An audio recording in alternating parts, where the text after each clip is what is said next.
Whoa, we just got a major shakeup for PlayStation that could be incredibly good news for gaming fans. As a lot of you may know, I'm not exactly a huge fan of PlayStation's leadership, or at least these past 4 years. And, we're really starting to see the result of the poor decisions that I've cautioned for years on this channel. This isn't one of those things that I'm necessarily happy to be right about, but the good news here is that it sounds like Sony is attempting to fix the problem. This could lead to better games that Sony fans, are actually asking for. And there's also a quote flying around that has led some people to believe that Sony might dip their toes into completely multi-platform games with this shakeup. I'm not so sure about that, but I will explain why this is going around here in just a bit. First, though, I do want to thank my supporters on Patreon and on YouTube memberships. You all are just absolutely awesome, and just thank you so very much. Let's just go get right into things, though, starting off with Bioware. We're going to talk a lot about the business side of games today, and Bioware has been one of the most fascinating stories for really the past decade for really all the wrong reasons. This is a household brand name for RPG fans, and once upon a time, they were flying high as an all-time great studio with games like Mass Effect, they had Dragon Age, and even KOTOR. So to see BioWare's downfall is, it's honestly baffling. I can't think of another studio that's had this bad of a downfall. And, we're not just talking about a single game here. I'll come back to that here in just a moment, but the reason that we're talking about them today is because they're currently facing layoffs. For now, it's not exactly clear how many people are actually being impacted by this decision, but as I was reading through this announcement, it was very clear to me that they're trying to mask how serious this situation actually is. They're more or less painting this as a self-made decision, and basically said that now that they're done with Dragon Age the Veilguard, they don't really need that many people for Mass Effect 4. So they're currently letting people go, and they're going to shift other employees over to other EA-based teams. Now, that's good at the very least, but this is something that I just do not believe. I don't believe this was a self-made decision. And the reason I say that is because EA just confirmed last week that the Veilguard did not meet their expectations. And sadly, this is now BioWare's third, not one, not two, but 3 big AAA games in a row that hasn't met EA's expectations. Mass Effect Andromeda was a letdown. Anthem was one of the biggest flops that we've ever seen in AAA gaming. It didn't meet expectations either. So it's just too many failures from a single studio. And I think the sad reality is that BioWare is downsizing because of those reasons. So as unfortunate as it might be for an historical RPG studio, there's a very good chance that BioWare's future completely relies on Mass Effect 4 by this point. Now, we, however, did get some fairly good news for the remake of Silent Hill 2. Konami just announced that it surpassed 2 million units sold, and just to kind of put that into perspective, the original Silent Hill 2 is believed to have sold 1 million units. For whatever reason, even though Silent Hill is probably one of the most widely recognized gaming horror franchises out there, despite that, they've never really been big-time sellers. So 2 million for a Silent Hill game is actually pretty good, and what we are kind of seeing here is that it seems to have pretty good legs. So we could see it eventually climb up to 3 million, maybe even beyond that, especially if and when it comes to other platforms. It should theoretically get a boost whenever that happens. And I'll tell you this much right now, if you've not played this game, it's as every bit as good as people make it out to be. I never really got into the Silent Hill franchise growing up. I've mentioned this before, but I was young, and I didn't exactly like scary games back then. But after I finished the remake, I was honestly blown away by just how good it is. It is an all-time great, and I'll just kind of leave it to that. So if you haven't already played it, it gets 2 big thumbs up from me. Now, let's go and get into this PlayStation situation. And ultimately, I think this is potentially very good news. And I'm going to explain why. So last year, Jim Ryan left Sony. And at the time, that was supposed to be great news. But the way they replaced him was a little bit strange. They basically replaced him with not just one person, but two people, being Hideki Nishino and the infamous Herman Hulst. I don't have an issue with Nishino, per se, but in my opinion, Jim Ryan, and Herman Hulst by extension, has been absolutely terrible. And I mean flat out terrible in all capital letters for the PlayStation brand. And more importantly, they've been a downright travesty for PlayStation gamers. That's who I care about here. They essentially abandoned what made the PlayStation brand just so special in the first place, and they shifted their priorities over to live service games.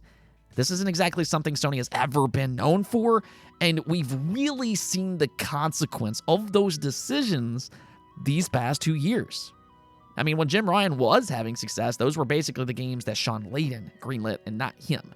But if you look at the past 12 to 18 months, these are the games that Herman Hulst and Jim Ryan were in control of. And you'll notice that they've canceled 10 high-profile AAA games, including what very well may be the biggest flop of all time, being Concord. I mean, we're talking about a game that reportedly cost them up to $400 million to make. That's the number that's flying around. I don't know how true that is, but even if it's 300, 200 million, whatever the case may be, they shut this game down within 2 weeks of its release because nobody played it. Nobody cared about this game. From the moment fans saw this game, we all knew that this game was going to fail. He thought this was the future of PlayStation. I mean, this is a flat-out embarrassment for Sony, and it's definitely a flat-out embarrassment for Herman Hulst because he has his fingerprints all over this game. He led the charge for Concord being the future of PlayStation, which doesn't exactly bode all that well for his decision-making. And that's where the good news comes in. Sony just announced a surprise shakeup, which includes what I view as a demotion for Herman Hulst. Hiroki Totoki has now been named the corporate CEO, and Hideki Nishino has been promoted to a solo, I'll say that again, solo CEO at Sony Interactive Entertainment. Now, there's 3 things to note about this shakeup. The first of which is that you'll notice that Herman Hulst is no longer a co-CEO. Instead, he'll continue to quote-unquote lead the development, publishing, and business operations of Sony's first-party content. Now, personally, I still think that this is just too much power for him considering how bad of a job that he's done, but this still is very much a demotion when you think about it. I've seen some people come online and say that this isn't a demotion and that people are just simply reading it the wrong way, but let me just kind of put this into perspective. Nishino got elevated to solo, that's the key word here, solo CEO, and Herman Hulst didn't. In other words, Nishino has moved up the ladder and Herman Hulst has moved down. And that tells me that they're not happy about his decision-making at all. Him and Jim Ryan have led PlayStation down a very shaky path, and their pipeline is all kinds of messed up because of those two. So in other words, by putting somebody above Herman Hulst, they're taking his blank check away, and they're giving that power to somebody else that they view as more responsible. Now, the other thing that I immediately noticed about this is that they're giving more power to their Japanese branch instead of their Western branch. Again, I view this as a great thing because the West hasn't exactly been great for gaming these past few years, whereas Japanese developers have been much more creative and more consistent in terms of quality and also in their writing. In fact, Sony's best game from last year was Astrobot, a Japanese developed game. Now, sadly, Herman Hulst and Jim Ryan were also behind the decision to axe Japan studio a few years back. It's a little too late for them, but hopefully Nishino, which has been with PlayStation for several decades, can get them back on the right track. I'm hoping we'll see more creativity and more variety from PlayStation Studios and less focus on just live service games and out-of-control budget AAA blockbusters. That's my hope with this shakeup. Now, the other big piece of news that comes from this, and I didn't even realize this at first, but people have been passing this quote around that Hiroki Totoki said last year. So let's just kind of read through this. This was posted up by Genki, and it reads, In the past, we wanted to popularize console, and the first-party title's main purpose was to make the console popular. It is true, but there is a synergy to it. So if you have strong first-party content, not only with our console, but also other platforms like computers, first-party can be grown with multi-platform, and that can help operating profits improve. So that is another one we want to proactively work on. I personally think there are opportunities out there for improvement of margins, so I would like to go aggressive in improving our margin performance. So a lot of people are reading this as Sony potentially putting their games on other consoles. Similar to how Satya Nadella has affected the Xbox brand, Hiroki Totoki could do the same for the PlayStation brand. I mean, technically, they put Horizon Legos on the Nintendo Switch last year. That was a big surprise at the time, though there is also an argument that was because of Lego's involvement. But if not, obviously, the Switch 2 will be much more capable. Could they possibly port more of their games over to the Nintendo Switch 2, similar to what Xbox is planning to do? Now, personally, I don't know if I read this statement quite in that way. For me, I think this is just another sign that Sony is absolutely going to accelerate their PC initiative. They're already shortening their staggered releases for PC. They just had a lot of success with Helldivers 2 as a day one release. And I think the next step for Sony is to just further integrate their ecosystem on the PC platform. I think in that way, the future of both Xbox and PlayStation is to go full in on PC gaming, which is a massive platform that's still growing, unlike what we're seeing with the console user base. Now, I will say this much, though. While I don't necessarily expect it, this is a big if, but if Sony decided they wanted to, they could actually have a lot of success on the Nintendo Switch 2 with select games. I said something very similar about Banjo-Kazooie the other day, and I could say the same thing about PlayStation and some of their smaller budget franchises. Games like Astrobot, Ape Escape, Little Big Planet, Sly Cooper, Ratchet & Clank, and any game like that, I think would have a ton of success on a Nintendo platform.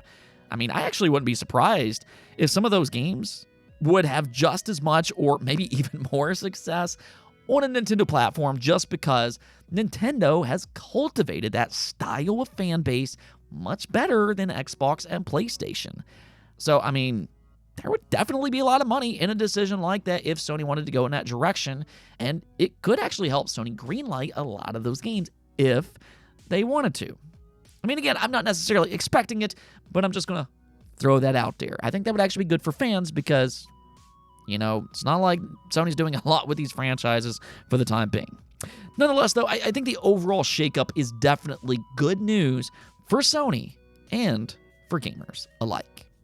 Now, on that note, let's go and take a look at the poll of the day where I asked you all, do you think Sony will follow Xbox's lead and become more multi-platform eventually? And most of you actually voted yes. And considering I didn't put a timeline here, I think eventually you all could end up being correct.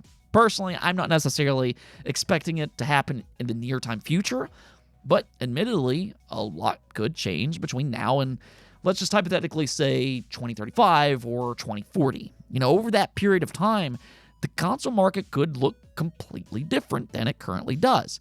And the rising cost of games is a very serious problem for these game companies right now. So they're looking for more ways to grow, and we do know that as a fact. But I think Sony's answer for right now is PC, cloud gaming, and a handheld companion console to go along with their home console. I think that's where they're currently heading, and that's why I don't think it's going to be exactly like Xbox's plan, because I think they're on very different timelines, and I'll just kind of say it that way. Eventually, though, like you all said, you never know. Anyways, though, that's going to be it for this episode. But until next time, make sure to subscribe, ring that bell, and peace out.